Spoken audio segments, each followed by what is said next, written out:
All right, let's talk about a core management function, organizing. It's a big one. You know that feeling? A great plan, but how do you actually do it? Well, that's where organizing comes in. It's all about creating a real structure for action.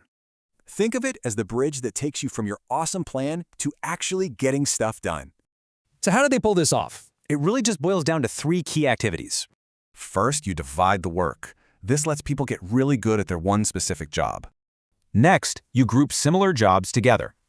Like putting all the marketing folks in one department. And finally, you delegate authority. This gives people the power to make calls and move forward. Together, these steps create a managerial hierarchy. Basically, so everyone knows who does what. You'll often see this shown as a pyramid, right? It's a great way to picture the levels. Each level has its own mission, from the big picture strategy down to daily operations. Okay, let's make this real. Here's a simple example of how it all works. Check out this org chart.